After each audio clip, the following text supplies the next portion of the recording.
welcome to Focus on Liberia. My name is Anthony C. And this is the Hour of Politics. In today's edition of our program, we have the honor as guest, Mr. Shiwoh Kamara. He is the president of the Union of Liberian Association in the Americas. The president of the committee is here in the house today. He's in the hot seat, and this is an exclusive with him. And so welcome, and do us that usual favor by sharing the broadcast with your contact. At this time, I will welcome my guest, the president of ULAA, Mr. Shiwoh Kamara. It's good to have you, Mr. President. Welcome. Thank you. And how are you doing, and how is family? The family is doing well. I just had a very bad news 2 days ago. I lost a brother of mine, but it's part of the things that I have to do. His wake is ongoing today in Liberia, and but I have to do the people's job. I have to do the people's job, he said, and it comes with the territory, but we want to share with you, express to you our sincere condolences from us here at Focus on Liberia. Folks, if you are just joining us, this is an exclusive with ULAA President, Mr. Shiwoh Kamara. In today's exclusive, we have few things. Number one, ULAA's decision on the $100,000 promise by now suspended Minister of Presidential Affairs, Nathaniel Mage, on behalf of the Liberian government, and also a $300,000 that was promised to be added to the budget for ULAA. We will be talking about that. Also, of recent, we heard the sanctions that the U.S. government slammed with 3 officials of the ULAA administration. ULAA, as an institution, released a biting statement. What is in there? He's here to tell us why they have to issue that statement. Also, they issue a statement concerning the Fix the Country protests that were organized by the Student Unification Party, the one that took place on July the 26th when some of the students got brutalized. They issue a statement. We will talk about it. And last but not the least, the president make a trip to Liberia of recent. He just returned. We want to know about the trip, whether there are other outcomes. We also want to know. So if you are just joining us, this is the Hour of Politics with me, Anthony C. And again, this is an exclusive with the president of the Union of Liberian Association in the Americas. We can't welcome you enough, Mr. President. Let's get to business right away. And then we will start with the $100,000 noise. And this is my first question, sir. So during your inaugural, you invited now sanctioned and suspended Minister Nathaniel Mage, who we all knew all along was going around dishing money out to people in so many counties, purposely for political favor. And he's the one you chose to be your chief launcher at the time, and your program was organized to raise funds as well. Let me start by asking you, do you regret inviting Nathaniel Mage at the time now that he's been sanctioned? Well, Mr. C, thank you very much for that question. I just want to say to you, to explain the backdrop of, how we arrived at a fundraiser. Mm-hmm. So, ULAA current administration has some of the best teams, mm-hmm.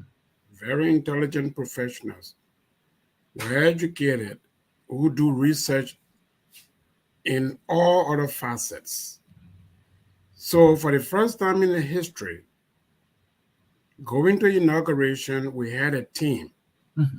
And that team was Liberian Diaspora Initiative Fund, a fund that actually embodied the 4th general principles of ULAA. I'm going to read it to you. It says, the union shall mobilize and facilitate financial, material, and human resources much needed by Liberians at home and abroad for their social and economic development. So the general question was,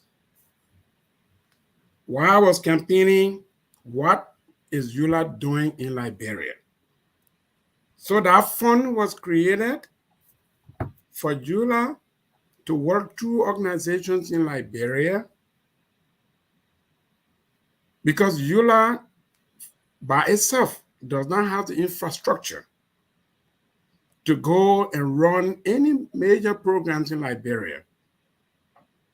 So the Liberian Diaspora Initiative Fund was just something that we saw, and I mean, it an evidence-based thing that was, I mean, from Ethiopia and many other countries in the sub-region to help reduce poverty and partner with Liberian government and many other institutions. So the fund was not just intended for Liberian government to just pitch in any money, but the fund was intended for you to contribute, was intended for us to contribute, for members of our ULAA community to contribute, and to do fundraiser so that we can help reduce poverty in Liberia. So the government coming, we didn't invite Mangé as an individual. We invited the government of Liberia. And I can go back in the history. The government of Liberia coming to ULAA functions or involving with ULAA is not unprecedented. I can go back in history, even when I was a chapter president. I remember the late Harry Grease came here in February 2008 when I was a chapter president on a road show. Then later on, Kamara came here with the same poverty reduction strategy. And then, of course, you know the Spargate that Medina Wise and the late, I mean, and of course, Honorable Boima family came here for. So ULAA has always engaged the government of Liberia. And what I'm hearing from you, Mr. President, is that you have sent an invitation to the government to send a representative. Correct. And that the government was the one that selected Nathaniel Mangé to represent the government. Correct. And now you guys fishing correct. for Nathaniel Mangé. Is that correct? No, let me listen to your last statement so I can be able to answer. I'm saying it was the government of Liberia you invited. Correct. And designated Nathaniel Mangé to represent the government. Right. You did not go fishing for Nathaniel Mangé. Correct. So I will say this to you. Hold on, Mr. C. In Mr. Mangé's own testimony, in a speech on March 26th, in a hotel where we had this program, he said that the president says he should come to represent the Liberian government. And that to ensure that, of course, the same camaraderie. And at what point did you get to know that Mangé was the one being sent, Mr. President?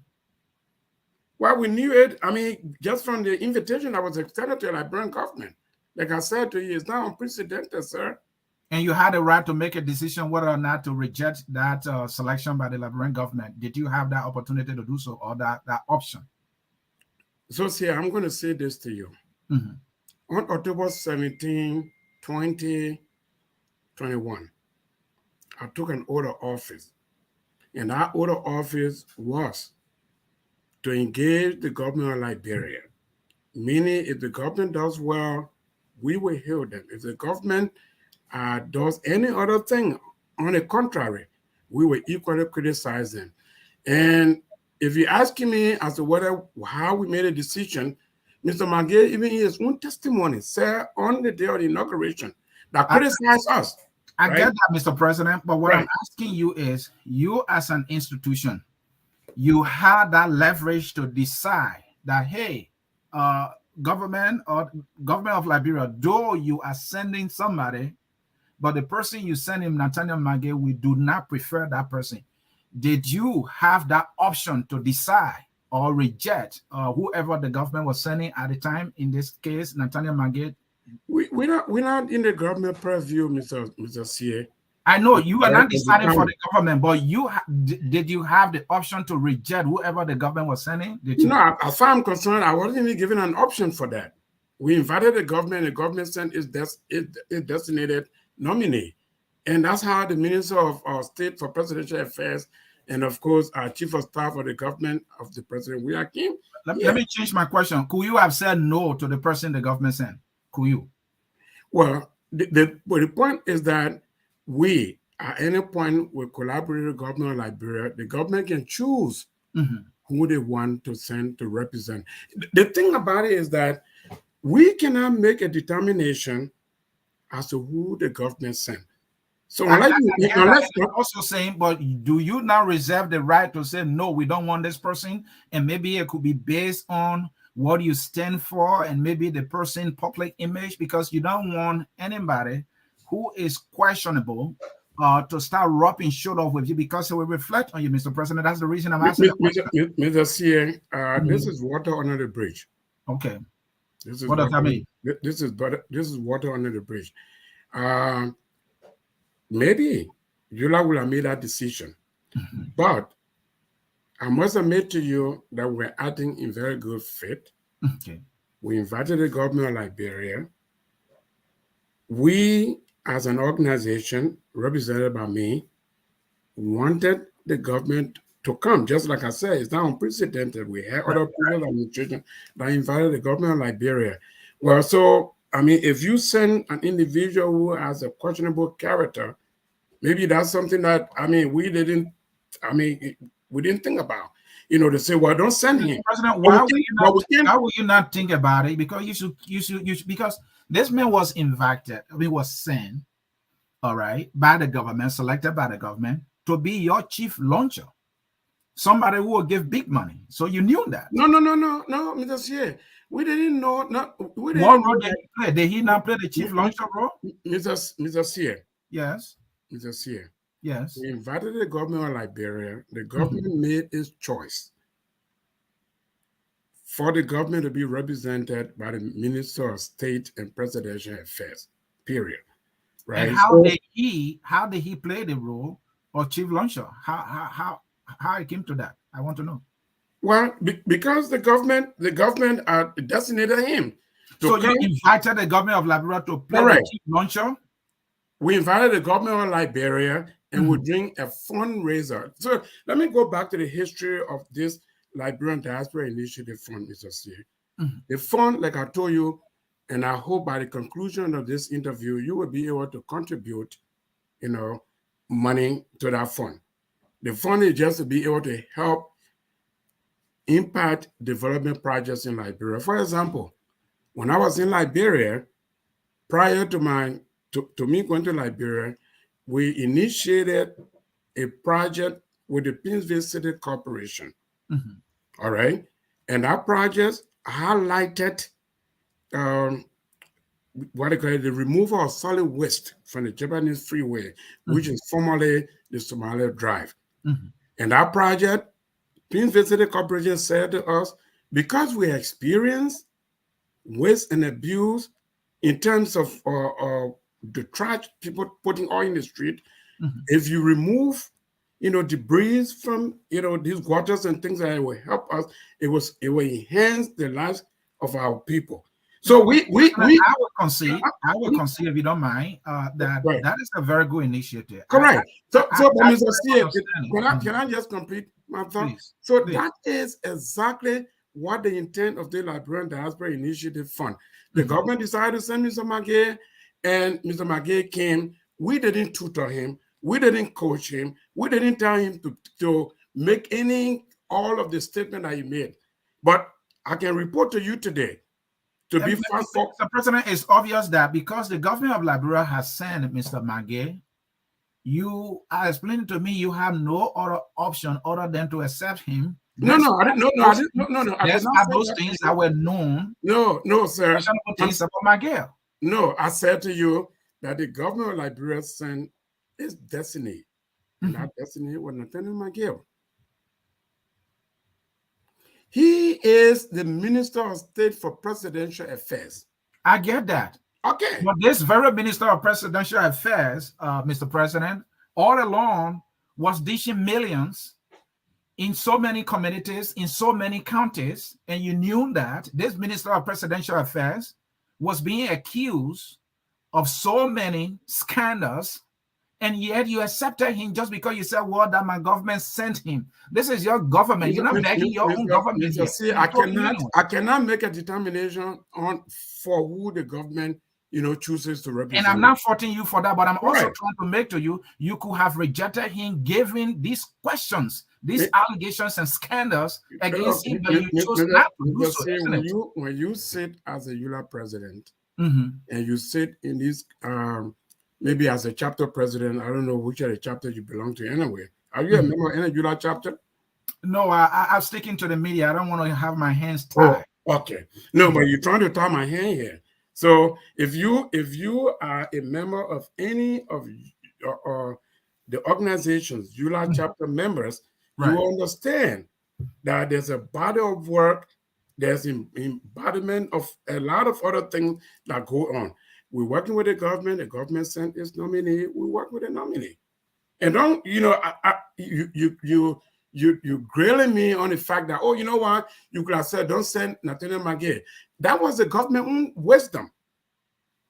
That which you accepted. Correct. And so fast forward, I want to know, Mr. President, was there any financial motivation in you accepting Nathaniel Magee to play the role that he played with the chief launcher? Was there any financial motivation in your consideration of that person sent by the Liberian government? See, I started my initial statement. I don't really want this thing to be convoluted, and he wrote this interview. I started by saying to you, a research was made, and that research proved that the fourth guiding principle, where we raise resources to help our country, right? For example, like the Pimsville City Corporation, right? And then we have other needs, the health sector. For example, if I have money today, I will be helping the JFK to do drug revolving fund or many of the other hospitals in Liberia to save, our children, to save people who are much impacted by medical needs. So this fund was intended, or is still intended, to help Liberia to improve the economy and reduce, poverty in Liberia. So as I speak to you, the whatever project we did in Pinsville, that project was implemented, but it's a phase 2 of it. And I would like for a network to help ULAA so that phase 2 can be implemented, where they have about 4 or 5 tricycles manned by 2 individuals to help collect, trash in their neighborhood. And of course, that extends to the longevity, of the community members and things like that. Is the focus that I have. Also, Mr. C, I just want to say to you that currently, as we speak, we have the dual citizenship that are being approved. I was in Liberia. I lobbied for 40 days and 39 nights. In Liberia, even though the bill is not perfect, but we have a bill now. For the first time, I want to focus on Liberians being able to vote in 2023. Those are the indicators that I have. Also, as much as, Magee Kim and everything about this administration has an agenda. We want to move on. For example, in maybe 9, 10, 11 months, we have restored aging problems in the union. Trenton, the Liberian Community Association of Central New Jersey, will now have an administration that is cohesive in that community. Even my own chapter now, in about 2 weeks, had an election. Those are the things I really want to focus on. I don't want to, for my appearance on Focus on Liberia, to be all about Magee in the government of Liberia. Look, the government made a decision to send whoever they want to send, and he came. Whatever statement he made, we didn't coach him. We didn't tell him to say what he had to say. But I'm proud to report, not proud to report, but I can tell you up to this point, the government of Liberia, even individually or as a government, has not made a cent contribution whatever they promise. So let us come to that. And I hope you are not feeling that I'm here to grill you. No, I mean, that's your I think job. it's I in don't mind you I grilling think me. it's in the best interest of the community that we ask the questions that are on the minds of Liberians, and you, as a servant of the community, can answer these questions, even though some of them might be uncomfortable for you. You chose this job, and I think you're doing okay here. So let's talk about the promises that were made by the government of Liberia. You just broke the news here now that since they made those promises, they have not given you a penny. But I want you to speak to this, Mr. President. When Liberians were expressing disdain, dissatisfaction, and anger that the government of Liberia had made this pledge, you came, and yeah, where your exact words when Liberians were saying, hey, how could you, ULAA, bring this man here in the first place and even try to take money from him? All right. Yeah, are your words. You said, we are reviewing all the legal, ethical, and financial implication. It's been 5 months now since you released this statement sometime around in April. Have you gotten back to us? Because it was a promise that you would get back to us to tell us. Have you reviewed the legal, ethical, and financial implications? Thank you, Mr. C, for asking that question. Yes, we've done it. Okay. So immediately after the inauguration, and I'm going to say this on your network. Please. I was a little bit, not a little bit, I was surprised that for being the president and this administration who commits itself to finding way to take development projects to Liberia, just like many other organizations are doing, an individual in their own private way are helping to help our country. Forget government. Forget government. But as an institution, when I went along with the administration to inauguration to say, okay, we hear the Liberian people and they want us to take projects in Liberia. When I went after my inauguration, I was swept off my feet. I got to admit that. I was swept off my feet with all these people that I've never ever heard from. They were calling me. In my own understanding, that was a little bit, it was suicidal. I got to admit on this network because I can't respond to everybody. Then very shortly, thereafter, I said, well, you know what? A major advocacy that had been done in previous years, 15 years, the dual citizenship. Right. I think it's right for me as a national president to go to Liberia and be involved with the process of dual citizenship. But I went to Liberia. I stayed in Liberia up to like June 22nd and came back. Immediately I came back the next 1 month, due to jet lag and many other issues, I couldn't even, come back to your network or even make a report. And it wasn't only a network. Were you invited by the Liberian government, or that was ULAA's decision? That was my own decision, along with members of my administration. And who funded the trip? Who funded the trip before you get? Funded the trip. Funded the trip. And ULAA dual citizenship, and maybe you can ask those who were before me, pioneers who were before me, former ULAA presidents, chapter leaders, and all of the partners from Europe, from Ghana. They all have been involved in the dual citizenship fight. Senators, representatives, some of them, they actually took the glove off to say Liberians need to have their inalienable rights. So I went to Liberia to do all of those positive things. So beyond that, you get to meet all those you wanted to meet, Mr. President, during that's why you have the dual citizenship approved today. It didn't come by. It wasn't just an event. It has been a process for over 15 years. But not necessarily so, Mr. President, because the government too has expressed interest in getting this done. So you may not have met all those you wanted to meet to get it done. So my question again is, did you meet all those you wanted to meet?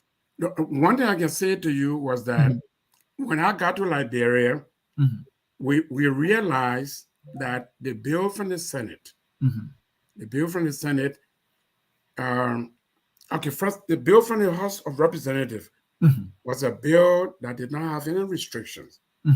But the Senate bill had restrictions on elected positions. Like I told you, that's something that we're working our foot through the door. But in addition to those restrictions, they had all of the other appointed positions, ministers of government, public corporations, parastatals, they had all of that. So we fought through our negotiation and lobbying that we cannot accept anything more than just elected position. I don't want to interrupt you, but personally for me, you fought in ways that you knew or know best to get this done. It's a done deal. It's not perfect. I agree with you. All right. So at least we have dual citizenship. Right. That is perfect. But the things that on Liberia, because I want you to provide some clarity to this thing that Samuel Twe and Nathaniel McGill, I think it was McGill who made that pledge in Twe's name, that they were paying their meeting dues. I think McGill for Minnesota and 12 for Philadelphia, I guess so. They said they were paying their meeting dues. Have you received a penny in meeting dues from any of these officials? Okay, so let me correct you, Mr. Sear. Please correct me. All right. So McGill, again, not being coached, not consulting with me or my administration. Every other encounter with Mr. McGill was in the public view. What McGill said was that they were paying their membership due, right, to Pennsylvania, and he in Pennsylvania, and to Georgia. I'm reporting to you, and I'm happy that you are asking me these very clear questions, right? For somebody to say that I will, let me just go back to history. Many times people make pledges, it never even happened. It's not only the government of Liberia. So for McGill to say, well, we'll give you $100,000 to ULAA, and everything went wild. We, as a union, my administration has not received any penny from either McGill or Samuel Twe or any of the government officials. However, whatever contributions that we have that were made at our program tonight are the goodwill of some philanthropics and other individuals who want to see the union functioning, who want to continue to have impact on our country. So in what you are saying is McGill and Twe are yet to pay the meeting dues, the promise, or their registration fees. They would never, I just said to you, neither their individual pledges or the government of Liberia pledges, no money has been paid to you. And Mr. President, here's the thing though. Right now, you said you have reached a decision after reviewing the ethical, the legal, and financial implication. You say you have made a decision. Have you communicated that decision? Because it's more like now that the reason you may have any decision now to say we're not taking the money or we're taking the money, I don't know, is that the government has failed to give you the money in the first place. Well, that's not really true. So what is your decision? Because the government still has time. The government has time to give you the money if it wants to, right? Will you reject it? Mr. Sear, so don't complicate the question, right? So ULAA made a decision early on, and I came here and made myself vulnerable as a national president who speaks truth in every instances. I'm not a perfect human being. I came to this role to do well for the Liberian people, right? The project that we intended to initiate, and we're still looking forward. All those who were criticizing us and took maybe a significant figure and said we are 200,000 Liberians in the United States, and when you multiply that by $5, it would be equal to this. I'm asking you for you to help us to bring those individuals so that we can raise money, just like many other countries are doing, to help their homeland. Forget about Liberia. But my decision today is not, and was never informed, because the government did not pay this money to ULAA. Mr. C, I'm running a union. Even my own executive committee. You may say, well, it's slow. This is not a paid job. This is a volunteer job. My responsibility as ULAA president is to build that cohesiveness in my administration and move forward to other organs of the union. So you might think that it's slow, but we made a decision early on that if the government of Liberia made our money available, we ask the government of Liberia, if they want ULAA advice, fine. But let them contribute that money to social development projects. You and myself know that there are health challenges in our country. Definitely. Even the major public schools, even in the environs of Monrovia, which I was, a teacher from, we know they have some challenges. In fact, that was actually the initial intent. It was not intended for somebody to put money in a suitcase, Mr. C, and for, say, bundle and carry to, the United States to show Kamara. That was not the intent. The intent was that any penny, money that we provided, and I'm still committed to it, I'm still looking for that diaspora initiative fund so that we can help to impact our country. All of these talk, I'm not going to be frustrated as a ULAA president, but I'm looking for somebody to step up. Maybe one of your callers will say, Mr. President, I hear you, I hear a passionate call, and I'm willing to step up to raise funds for you. Because the first interview I heard, the first interview I had with you, people were coming up and saying a lot of things. We haven't received any money. All this fight is about the ordinary Liberians.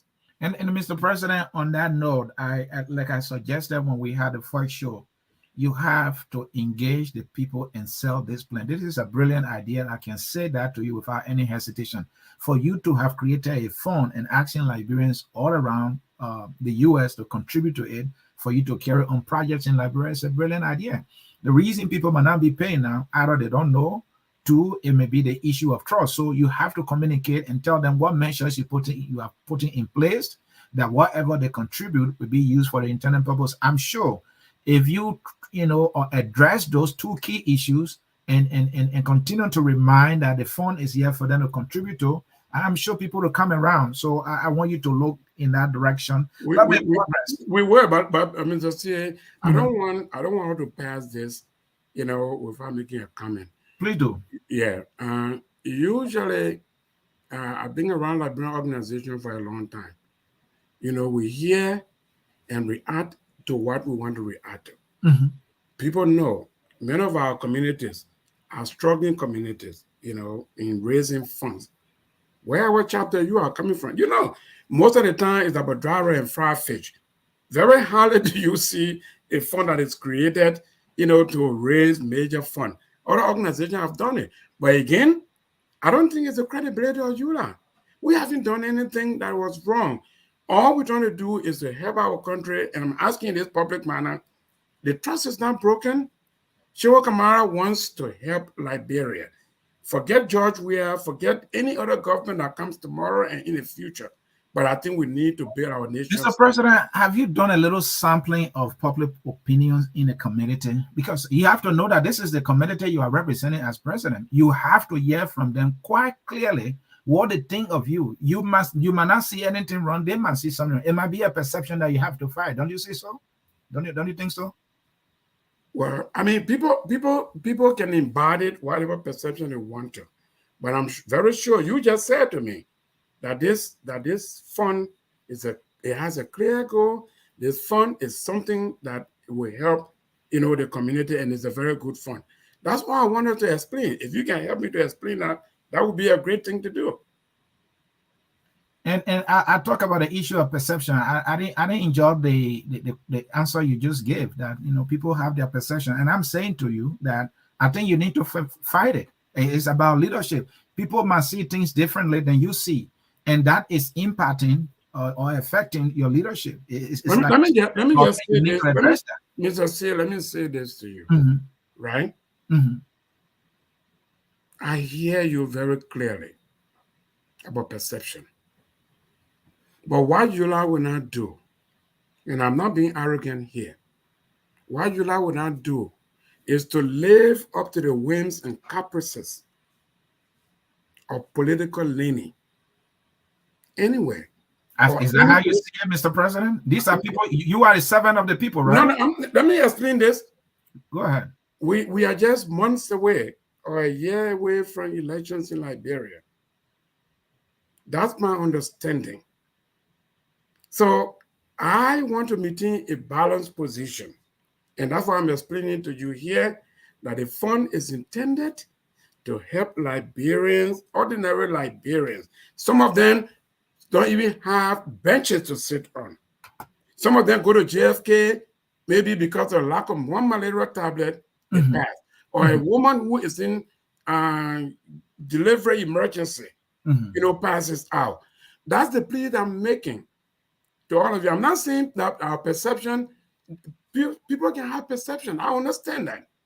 But this is the major project I want for Liberian to be able to forget all of the differences and other issues. It seems to be you are saying there's nothing you can do about the perception. You just keep journeying on. Is that what it is? I didn't say that to you. I'm asking a question. No, Mr. C. All I'm saying to you, I'm here to explain this project. And don't make my. I didn't call you to explain the project, so maybe you have to come another time for us to do a specific show on the project. You asked me the $100,000. The $100,000 is a part. It's actually a beginning of all of the fundraiser we talk about. So, Mr. President, let's talk about this thing, right? And I agree with you. We Liberians have a serious problem when it comes to raising funds. Part of it is our culture, or maybe our, not seeing the need to contribute. Part of it is also leadership from our leaders. Part of it is transparency. There are so many things responsible for that, right? But there are other areas that you can look. You can only, I'm not sure you are limited to only the Liberian community. This is 501c3 from what I understand. So you can raise funds from local government, from state government, from even federal government. Have you been able to get a penny or a dime from any other person other than the Liberian community? Well, we had contributions from somebody put a pledge. For example, Spoon TV. The Spoon TV group were able to pay that contribution. I'm not talking about Liberian now, Mr. President. I'm talking about, I just said to you, state government, local government. State government, you are definitely in line with my policy statement I made earlier. That this fund is not just restricted to the Liberian government, which are taking so much time. And so have you gotten a penny from any state government? That is the work. That is the work. Businesses in America. That is the work. That is the work that is in progress to ensure that we get funding from other sources. That's why I just said to you, the fund was not intended for the Liberian government or for the Liberian community, but individual, public, and private corporations and other, governments. That's what I said to you. But I need you asking me a definitive question, and I'm giving you the answer. All right. Right. I like the answer. That is clear enough. You have not succeeded in getting a penny. But it's still ongoing. I know. Work that's in progress. Yeah, I said you have not. I'm not saying you will not. All right. Okay. So let's talk about the sanctions. Talking about the sanctions, you released a statement. Your press statement was very clear. I like the language there. I like for people to speak, boldly and fearlessly. And this is what you said. ULAA wants sanctions officials sack, says they betray Liberian covenant. So you are talking about the 3 officials that have been sacked, that they betray the covenants of the Liberian people. That is such an impressive statement. I actually like that. And in addition to that, the quote here is say, in an effort to bring transparency to our organization. Sorry, I think that's the wrong one there. Sorry, that is the wrong one there. Sorry, I will get that particular statement. But actually, what it meant was you said that Bear with me here. I see I have it somewhere. No, I can't find it. Sorry about that. So you are saying and communicating to the Liberian people here, Mr. President, that it is painful to see that the officials of government have been given the opportunity to serve, but then they betrayed the trust and covenant of the Liberian people. When did you get to know that? Did you get to know that after the U.S. government sanctioned them? You have not. You did not get to know then before. So let me say this again. Let me repeat what was my overarching goal when I took office on October 17, 2021. And our goal was that we engage the government of Liberia constructively. And if the government does good, we will help the government. Okay. For example, the recent dual citizenship. Right. The government of Liberia was instrumental in helping us, even including the president. That we help.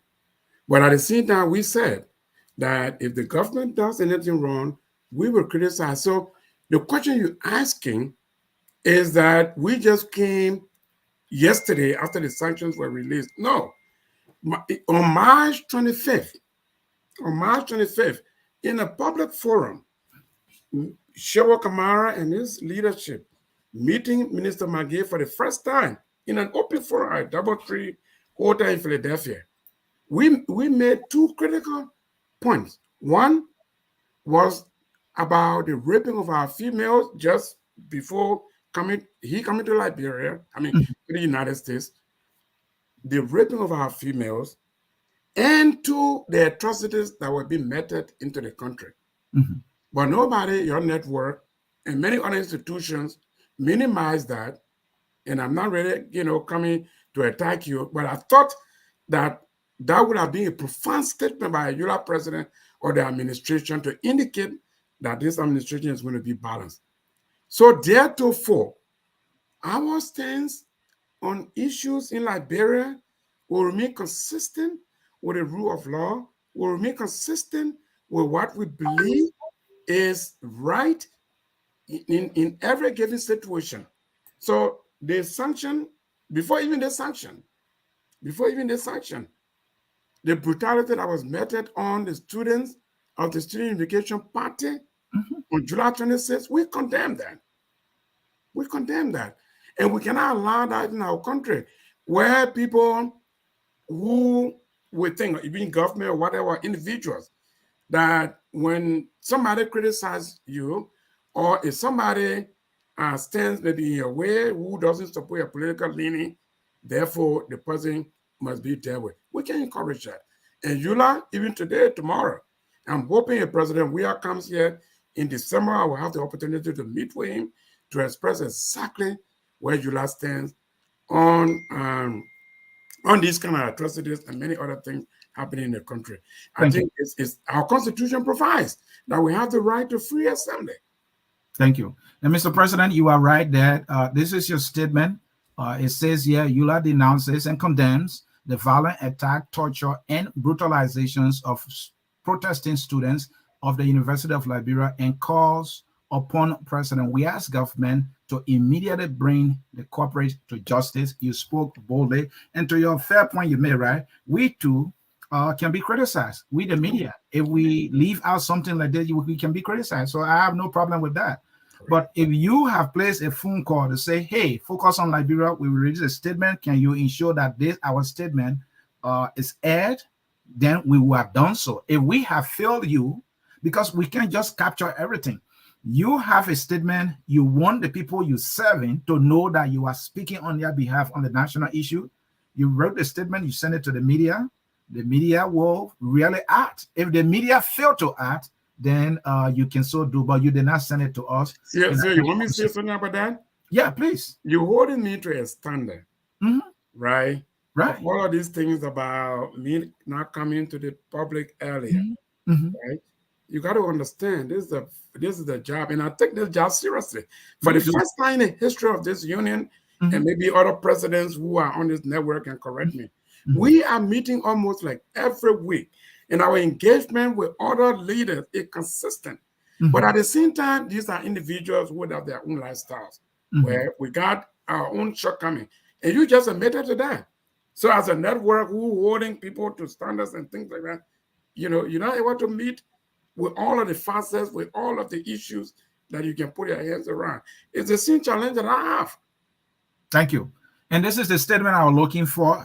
It is so important. I wanted to bring it. You said painfully and profoundly, the corrupt activities of McGill, Cephas, and Twewe must not be taken as business as usual or fall on deaf ears by the ULAA administration, ULAA stated. So you're talking about the corrupt activities of McGill.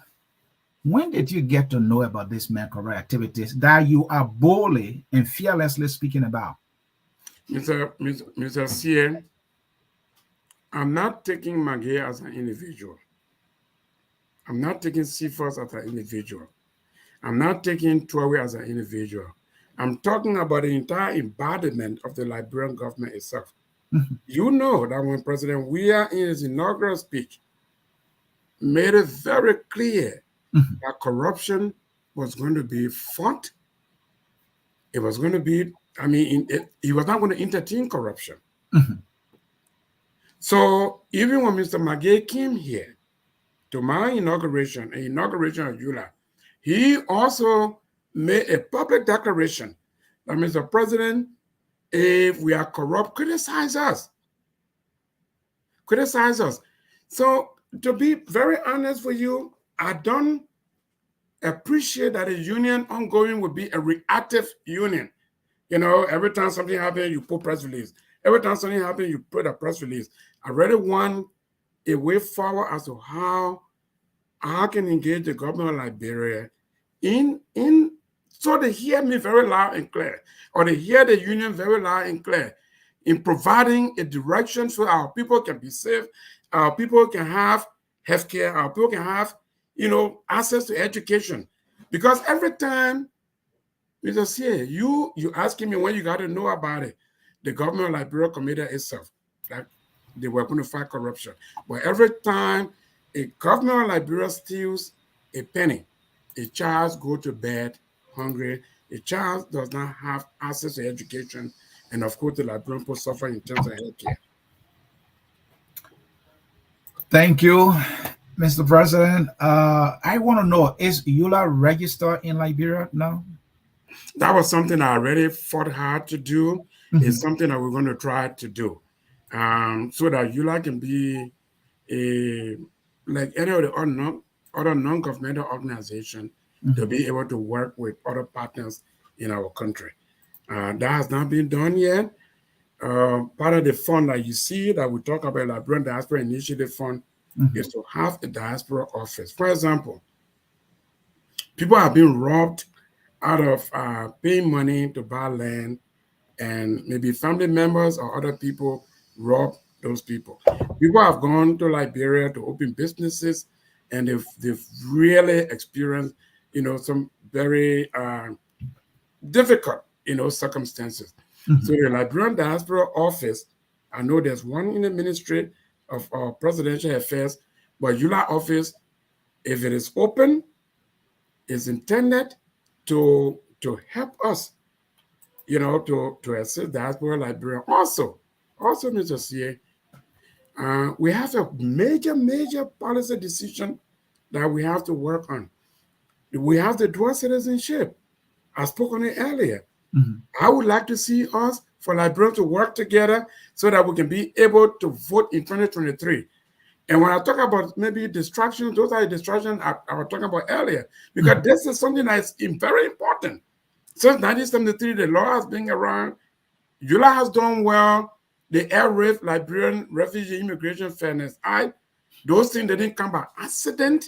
It was the hard work of people who advocated over and again. In 2021, even the oxygen tank that were provided by the All Liberian Conference on Dual Citizenship. In 2015, the ULAA chapter contributed through a very philanthropist, contributed $15,000 to fight the how do you call it? The disease that we had in 2014, the Ebola. So these are all good work we're doing, and I want you, your network, to help Liberians to position ourselves so that we don't only entertain politicians in our country or to come and speak to us, but we want to inform the body politics of our homeland. Mr. President, the institution you represent by a nature, because Liberians are citizens and that made it public, it's not private. For the records, do you not mind to tell us how financially stable ULAA right now? How much do you have in your account right now?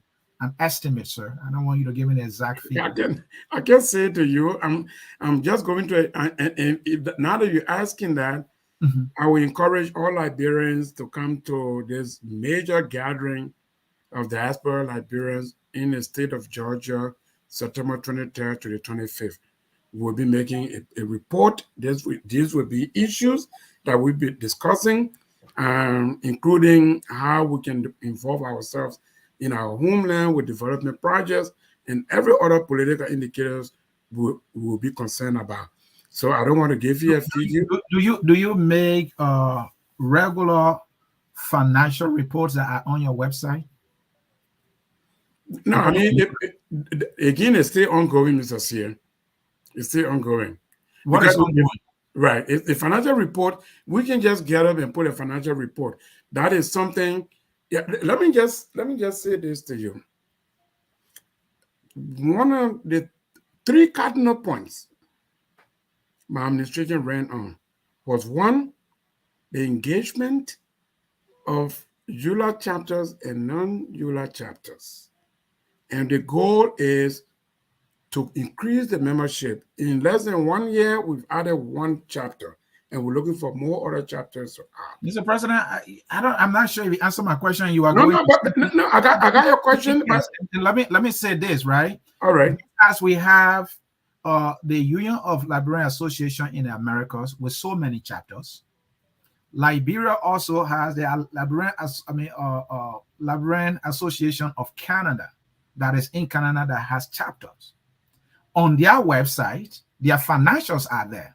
Focus on Liberia was invited to cover their convention.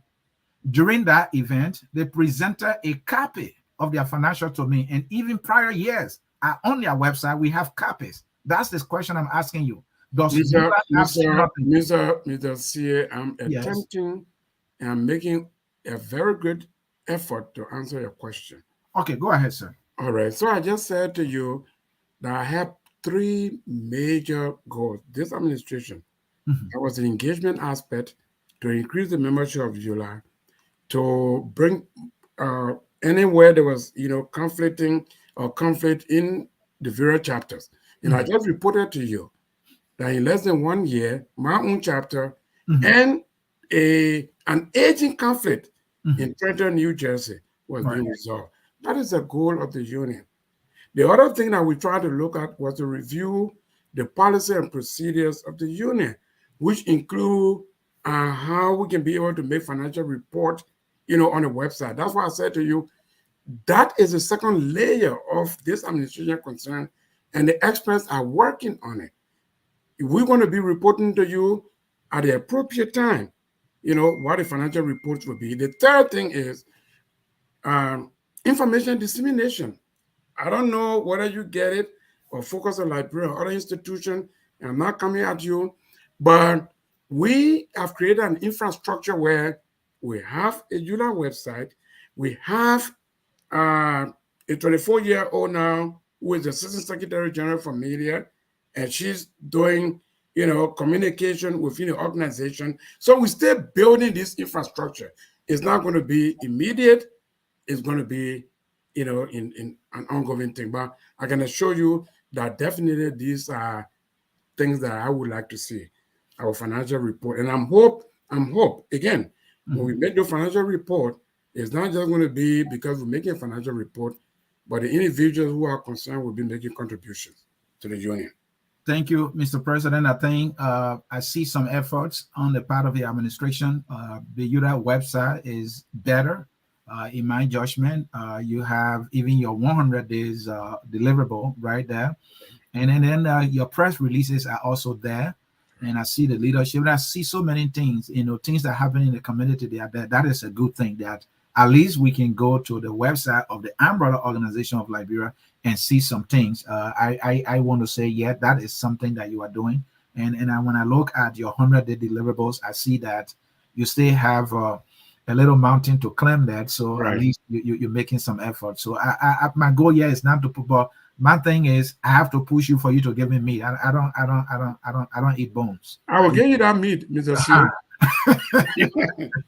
All right, Mr. President, we'll take a short break. When we come back, we'll be inviting the audience if they have some questions for you so that they can ask their questions. So, folks, we will take a short break and we will be right back with you. At Focus on Liberia, we discuss everything Liberia, from education to politics, arts and culture, entertainment, agriculture, history, religion, family, and technology.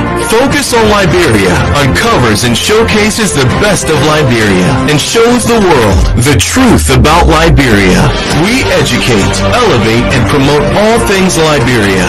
We conduct interviews, panel discussions, debates, and more. Tune in to Focus on Liberia on Facebook and YouTube and be a part of the stories that make up the news. This is Focus on Liberia, and I am Dennis Jar. And I am Anthony here hosting in this special edition of the Hour of Politics. My guest is Mr. J. Shiwoh Kamara, President, National President, by the way, of the Union of Liberian Association in the Americas, that is ULAA. Mr. President, before I bring in calls, I'm sure you may not like this, but this is how I do my thing. Since you became president, has there been anything, even if minor, that has disappointed you to the core? And do you not mind sharing that with the people you serve? Because sometimes these things happen. Anything that has really disappointed you is like, what? Anything? Mr. C, I took this job. Mm-hmm. Again, I'm going to make myself vulnerable. Okay. If somebody tells you, say, they didn't wear shoes, I know what that means. Okay. If somebody said they went to maybe a city to go to school as a 7th grader, and knew nobody there, and they went to a government school even though their intellect was higher, I know what that means. Okay. I know what suffering means. I know what it means to go without food. So I took this responsibility at this age. I'm not going to call my age, but I'm doing this because you're still looking young, by the way. Thank you. I believe leadership matters in everything else. So I committed to it. The people I work with, even when they get angry, I come to it. But I'm not disappointed so much because I know that is part of our makeup. We talk more as Liberians, and we do less. We do what I refer to as an armchair experts. You're sitting there in the comfort of your living room, but you can make a decision as to how focused on Liberia is supposed to be run, what the question will be asking, but you cannot put your boot down. You can't get your hands dirty, right? And most importantly, in recent time, I went to inauguration. Again, I don't know as to whether any ULAA inauguration, it was overbooked, right? I don't know that.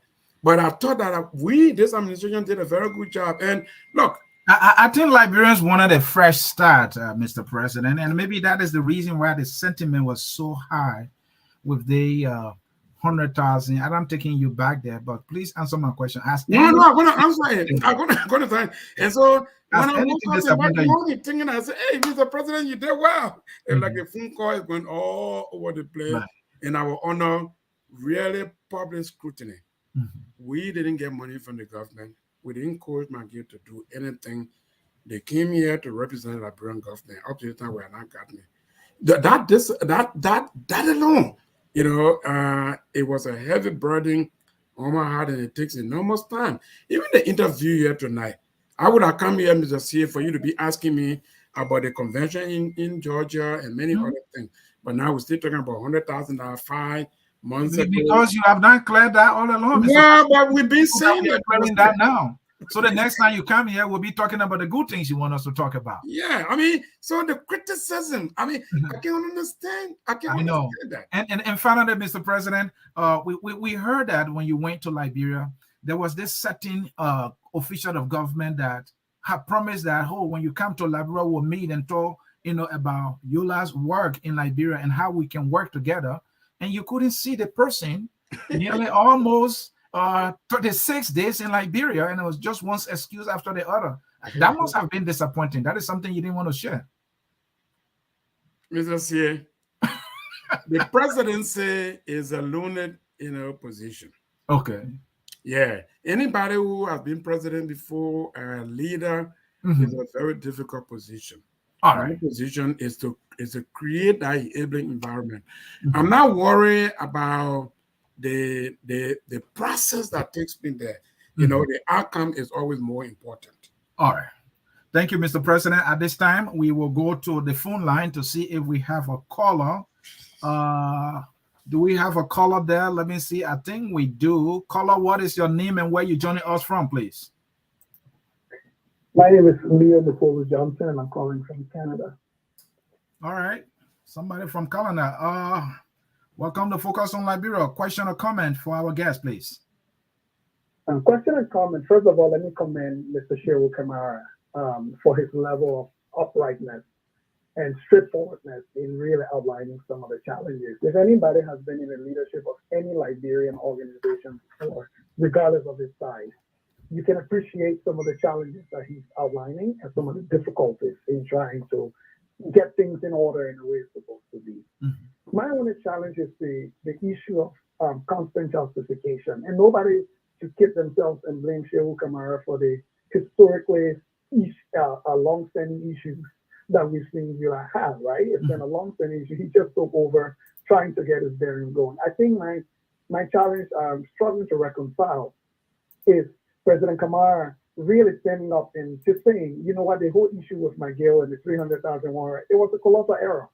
It was a mistake. Looking back at it, it could have been handled very differently, to be frank, as a leader and move on. I think this issue has dragged on for so long because there's been justification. First, when it happened, there were talks from ULAA that all this money is justified because it would be spent in Liberia on very important projects. Well, we all know that that is still not a justification for an organization like ULAA in the diaspora that has all of the access to major opportunities of funding. When our Liberian government is under budget, can I even fund its own budget, bringing money to ULAA to go implement projects in Liberia? So I think President Kamara, it would be better to put this thing to bed by just saying, hey, we made errors. The way we dealt with it could have been dealt with better. Looking back at it, let's close it, let's move on, and lessons learned. The second thing I would say, I think a lot of your deputies, Mr. President Kamara, don't do you any justice. Because I think they run around questioning things like, oh, ULAA should only be reporting to its member chapters. No, ULAA is a 501c3 organization. It is owned by the public. It's not owned by just the member chapter, and it is under obligation to report to the public, especially if you solicit public funds.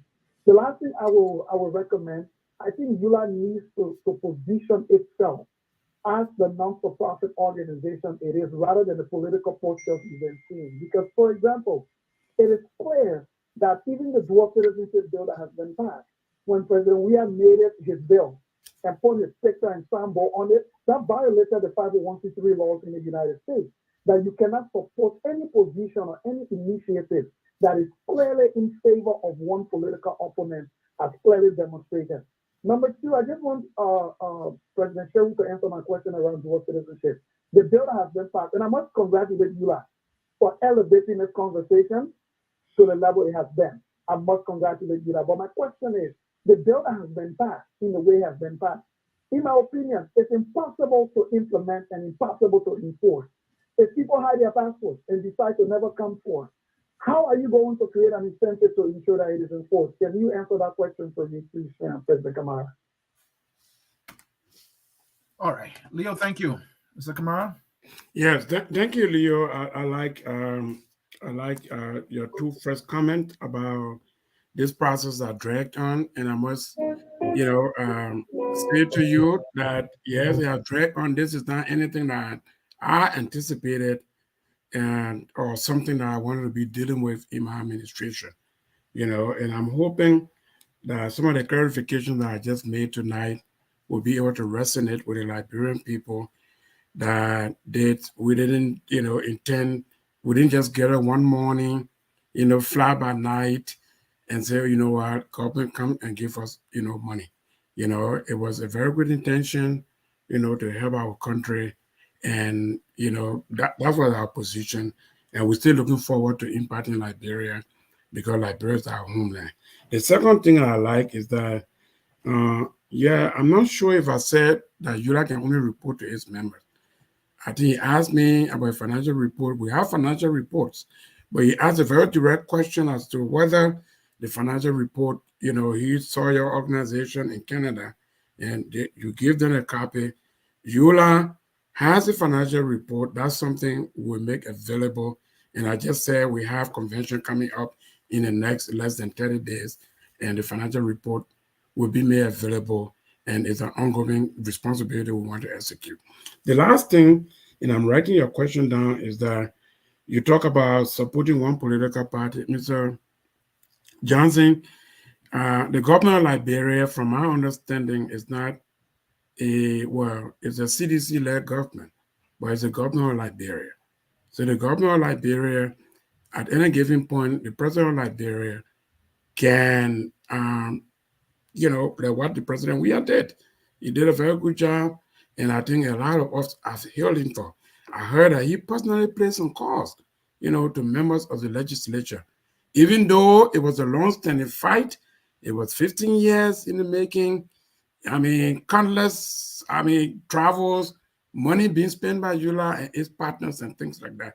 So as much as I understand that, but I don't think it was a political party that was supporting, the dual citizenship. And my own question on the dual citizenship for the Mr. President, dual citizenship is now law, and out of country voting is your next step. From what I've been hearing from you and other leaders in ULAA, that is something I think you should definitely look in that direction. It's good that you are looking there. So my question is, how do you balance getting to the government to support this initiative, like campaigning for it, and at the same time trying to hold the government feet to the fire? How are you going to do the balance? It's not out there because you want out of voting to be possible, but now you release a statement condemning the government on corruption, and you also release a statement and say, hey, there's a protest where you brutalize the children, you are taking us to the back. That is uncalled for, because whether what you're saying is true, it also puts the government in a column in terms of ruining its democratic credentials. And now you also want to do business with the government because there's something you have interest in. How do you balance it so that the government will do business with you? So, I got my own limited experience in public service and in family. I've always, and I've learned over the period of my lifetime to accept, criticism. Even in a family, your own children, will not agree with you. So what we are doing as the largest umbrella group in the diaspora is to tell the government enough is enough. We don't mean harm. It's not that they are the worst of human beings on planet Earth. But I think that enough of what is enough, Mr. President? Well, anything that contravenes the basic sanctity, such as, for example, eroding, going and police are standing by, you evading the protest of university students. Well, as much as it was on our birthday, like Rose birthday, but I think the government could have exercised some restraints. So my administration will speak truth to power. That's all I can say to you. And whatever I would do to work with the government of Liberia, and I'm even the ambassador accredited to the United States, is a very good gentleman, right? And other government officials. This administration, representing the larger umbrella group, is looking forward to ensuring that Liberia is stable, that Liberia remains peaceful, and with the next election that comes, whoever wins, wins. But we cannot coerce, we cannot run out, we cannot do anything that is inimical to any of our, perceived opposition members. And ULAA will fight for that. Thank you. And Mr. President, when your inaugural was coming, even talking about debates, Focus on Liberia was in the know. And now you're talking about an event coming on in 30 days, and we don't know. So your CEO is right there. He knows it. Okay. Let me go to the callers here, and Mr. President, write these questions down. I got 3 persons standing by here. Let me take phone number ending in 0721. Mr. Gay, let us hear you, please. Yes. Thank you. Again, I'm just glad to see my president. I'm speaking to him for the first time since the inauguration. Mm-hmm. I reached out to my president, who I love so much. And can you call your full name, please? Oh, Arsenal W. Gay. And since people in Liberia love the title, PhD in the back, and I just want to add that. And I am a strong supporter of my president, Shiwoh Kamara, but a very strong critic when I see things going wrong. I would make a statement here. The OLCI, which is Liberia's oldest organization for the 1951 in the USA, took a decision not to attend the inauguration because of the coming of the Minister of State, the now suspended Minister of State, for a very good reason. The state of Illinois, through our foundation and OLCI, received maybe the highest gift.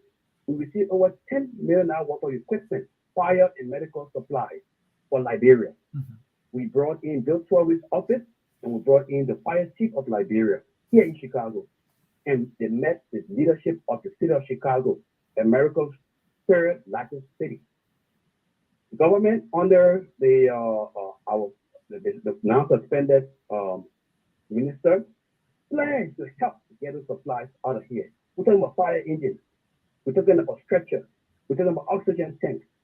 And I told my friend and brother here, Shiwoh, that I will not attend because I can tell you for a fact the minister will not meet his obligation. I'm on record for that. And I'm not surprised what happened. There was Oshire's political donation. And in the end, I still reached out to the brother. So I heard a young brother from Canada. I think there's so much goodwill here. And I pray under Shiwoh that we are all here to help. And it's time that we rally all of us so that we can have the highest budget in the land to help our country. Never to take a dime from the Liberian government.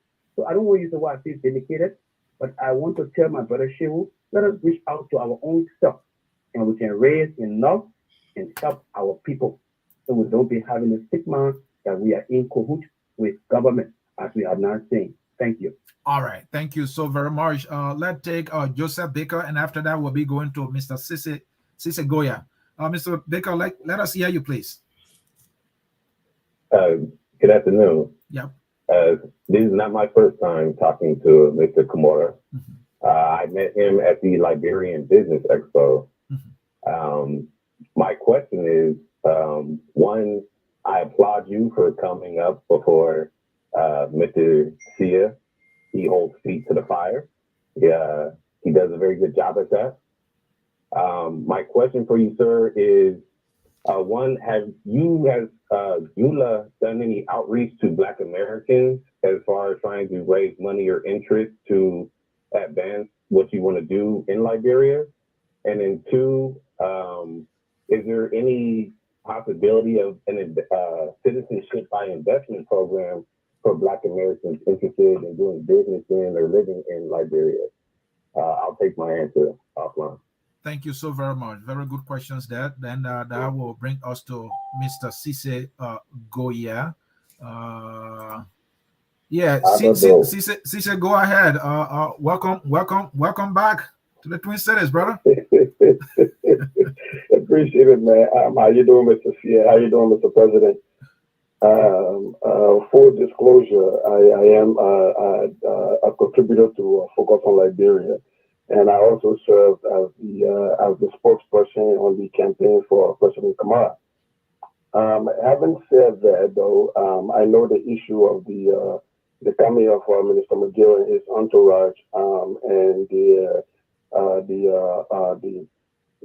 proposal they made or the pledge they made have been beaten to death. But I wanted to stress one thing before going to the question that I have for Mr. President. Okay. I remember Mr. McGill meeting with the elected leadership before he made the pledge at the installation program, where I served actually as the MC for their program. And Mr. McGill, in his comment that was televised live on media platforms in the U.S., said that his aim was to make sure to see that ULAA served as an extension of the Liberian government. He made that comment twice. He made it in the meeting with the leadership, and he made it when he had the stage at the inaugural. And sadly, Mr. President did not push back on that. And I think the fact that nobody pushed back on that when he made that statement before coming to the inaugural emboldened the minister to have made the pledge to give $300,000 and the pledge to add ULAA to the Liberian government's budget.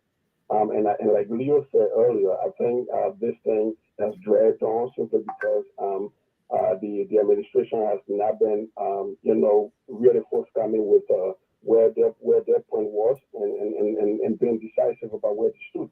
Now, having said that, Mr. President, I remember when we ran the campaign, we promised a 100-day plan.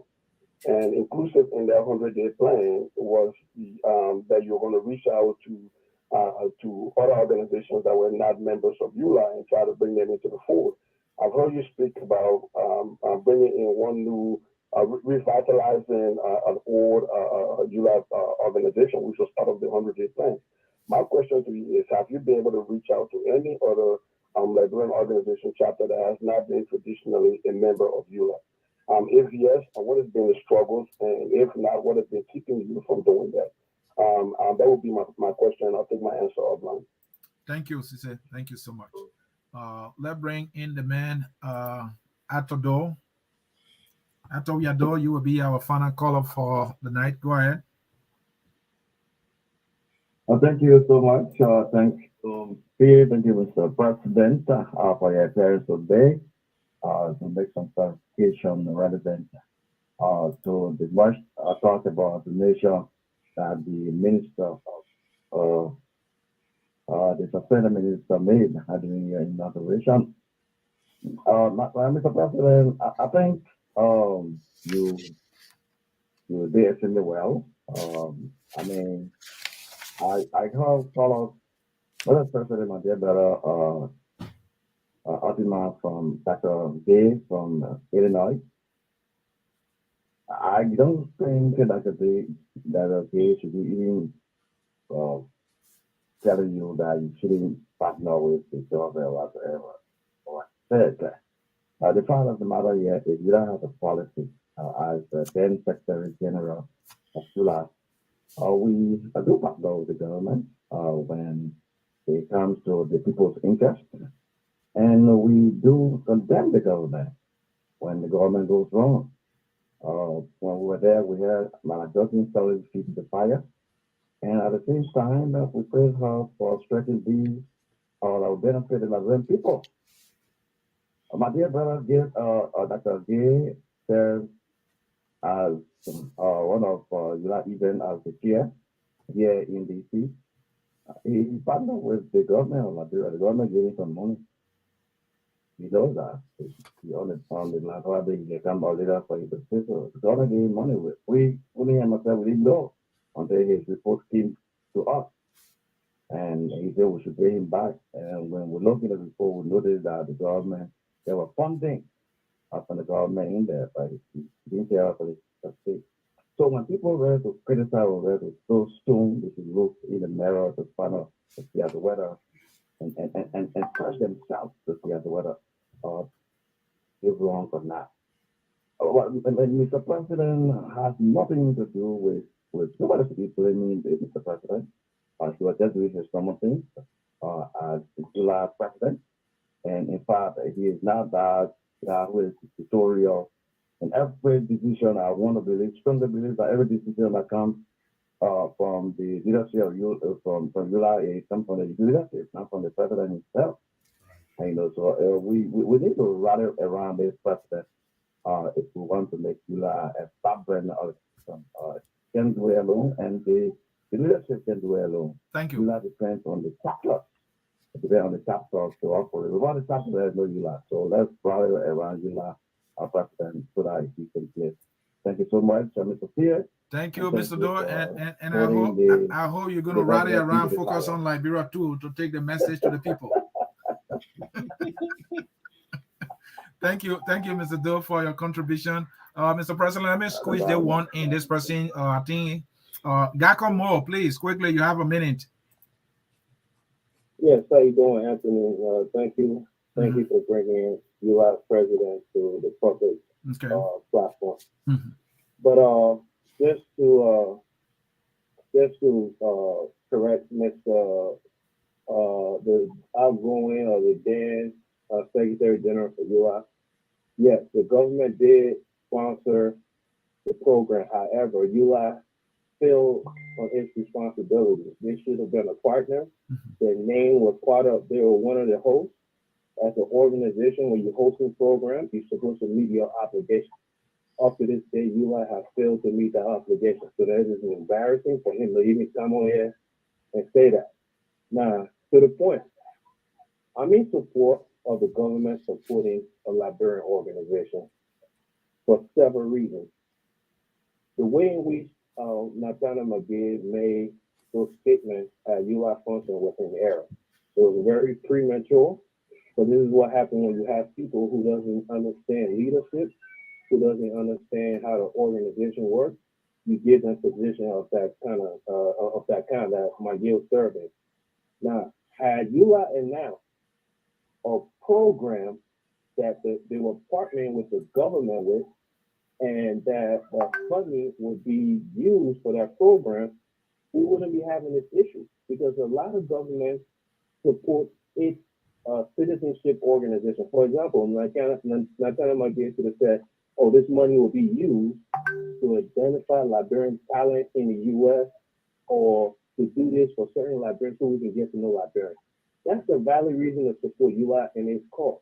But the fact that UI members, things like Cooney, came on this platform and changing the story and saying, oh, the money will be used in Liberia, then why not in America? So I think that was an error. So I think, Mr. President, next time, it is not wrong for the government to support a program that is geared towards Liberians, but let's make sure we properly introduce the program that the money will be geared towards. Thank you. Saying that UI will be added to the national budget and not saying for what reason, those are questionable things. But thank you. Thank you. Mr. President, you got your hands full. Be as brief as possible because of time. There are 3 or 4 great speakers, Mr. C. Yeah, I don't give you time, but I'm just saying be brave. I don't want to leave you follow. I hear, to begin with, Dr. Gay. I admire him. I heard him. And I understand his frustration. He did express it even in our private, conversation via messenger, and I encouraged him that it was a good thing for him to even come to the inauguration, because there was a leadership, meeting prior to the inauguration on March 25th, and he would have had some discourse with Minister McGee. The issue you talked about with, shipping and container being left at the port, even me as an individual, that's something I experienced in the past, even during the regime of President Salif, and it's doing more very unbecoming when, somebody who like him is doing a very good work, mobilizing resources, from the state of Illinois, And at the end of the day, all those things are, are stockpiled at the port and you couldn't get them. So I understand with you, but that should not, restrict you. And thank you for the accolade, of being able to support me. And I also, Mr. Baker, talk about the Black Americans. Our quest is to reach out to all, nationalities, every partners in Liberia, or people who support Liberia to be able to help us, in their quest. And Mr. Baker, again, I'm happy to hear you because I met you at the expo in Atlanta and we chatted very briefly. You seem to be a heart, to have a heart, for Liberia. So let's keep the dialogue, let's keep, the conversation going, and we'll see how you can be of help and any other assistance Black Americans and any other organization can give to Liberia. Now, my own SG, president, Mr. Susie was a very formidable, assistance, during my campaign. You represented me on platforms and everything. But when we met with Mr. McGay on 2 occasions. One was on March 25th, and I'm not sure as to whether I capture, ULAA being an extension of Liberian government, So, but if that was said, a lot of things are SG and Mr. Vice President. That's how I call him because the Vice President for Lofa Association in the United States. Mm-hmm. So, yeah, there's a lot of things that people say usually, you know me, I can't be, commenting on every other situation. But I'm just hoping that, moving on, we all can work together for the vibrancy, of the union. And I'm happy to talk to you today. I still look forward to your support. You're one of my principal advisors. Mr. Doe, very well, Mr. LG. I always have due respect to you. You are really on point. The GOL will always remain as a partner to ULAA, even today, tomorrow, whichever government takes over. So I can't get myself into the debate as to, what happened to, what do you call it, Dr. Gay, which I heard Mr. Gakom Moet, talking about, about the issues, whatever event. I wasn't a part of it. I was not one of the organizers, so I can't really speak to it. But I hope at some point we'll be able to resolve that. Don't really want to put itself in an embarrassing situation. I wasn't elected for that. I was elected to lead, and I just want for the Liberian people to trust me. So I appreciate all of the comments so far. All right. We have Mr. Gates sticking around. Let me give him just 30 seconds here. Quickly. Mr. Gates, go ahead. Yeah, thank you. I think that, again, this is good. That's why I appreciate your show. Mm-hmm. Here are a few things.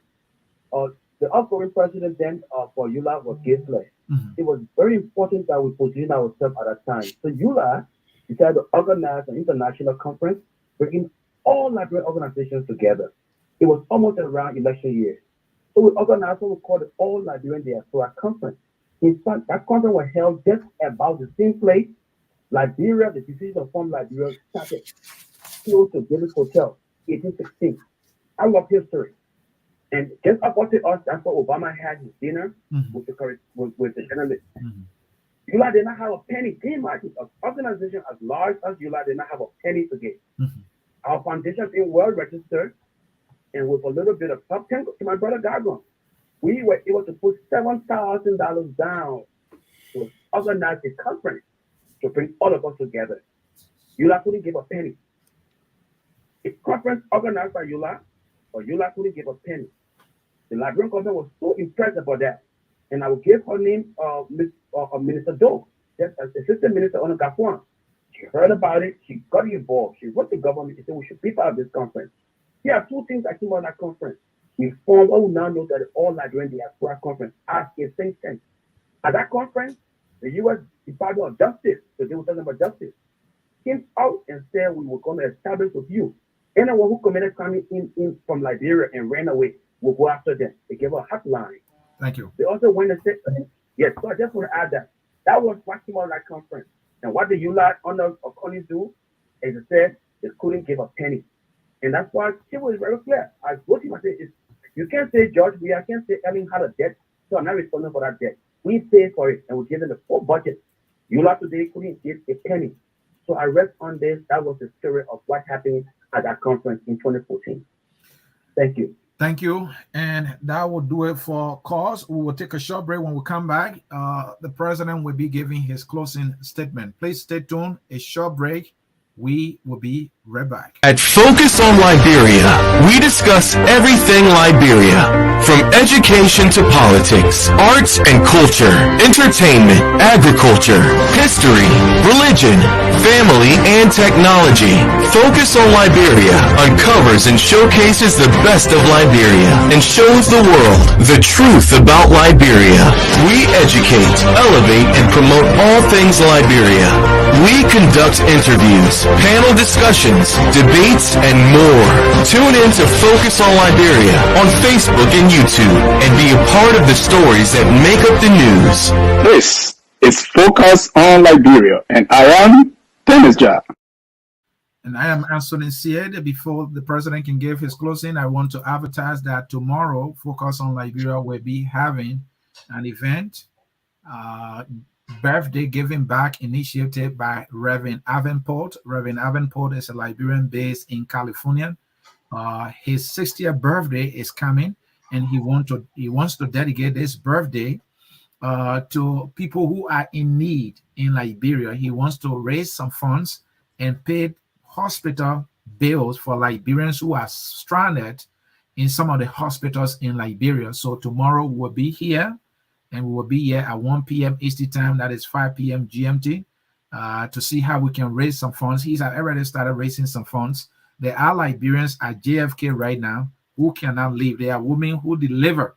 They can't leave because they don't have the money to pay. So the hospital is not allowing them to leave. Reverend Paul is saying he will use his birthday to raise money to pay those medical bills so those families can go home. We will appreciate if you can join us tomorrow to contribute to this. Mr. President, at this time, we'll give you the opportunity for your closing statement. Please. Thank you, Mr. CA. And I just want to piggyback on, your last, posting. Mm-hmm. That is exactly what, ULAA intends to do. Is the full principle. We want to mobilize resources to help our country, regardless of whatever administration we have in the country. It's our country, they're sovereign people, and we need to just help them. That's ULAA's intention. Every other thing that has happened, this administration has very big goals, which include the dual citizenship, engaging, with chapters to bring about aging, resolve, aging conflict. The air race, you saw it. We hosted a mini immigration summit on November 27, 2021. So there are just a lot of issues that are impacting Liberians here and abroad. I really appreciate also the comments that have been made by, the individuals who just spoke. These are people that I respect very highly. ULAA is just extending arm to you to say the union has to remain strong. The union has to be that force, to reckon with. The union has to be supported. And so we're looking forward to all of you. Between September 23rd to the 25th, we'll be in Atlanta, Georgia, and Mr. C, I'll be very happy. We'll send you our flyer. CEO is aware of it. I'm not blaming him for it, but we'll send it to you to, to kind of publicize, the convention. It will be the biggest and largest gathering of diaspora Liberians. And Mr. Gay, Gakomowe, and my own, vice president and SG, I look forward to seeing all of you. Let's come there and discuss about the future of the union and the future of Liberia. I will be there. Did you invite the president of the Liberian Association in Canada, Leo? Did you? Well, I don't know. My staff has been. I don't want to say like a staff. The secretary has been responsible in sending invitations, so I will have to check that. that is a major community that I will encourage you to check with them to see if they did that. I will try my best to be there because Focus on Liberia, we're in the business of focusing on what Liberians are doing. We encourage you to come and help us to cover the the event. Yes, we can do that, but you also need to negotiate with us to do that. We are running the institution here.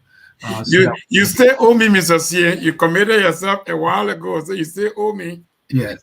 All right, Mr. President, we want to say thank you for honoring our invitation and getting this thing out of the way. Now that you have gotten this out of the way, I know the things you want to talk about. When you come back, we will talk about those things and not what you consider as distraction.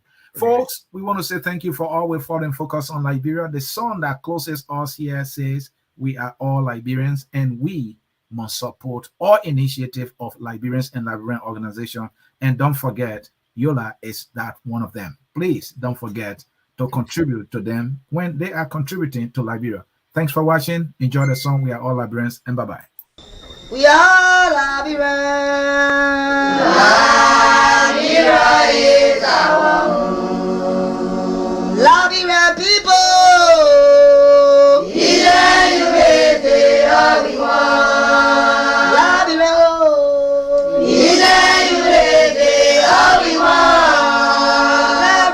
Liberia.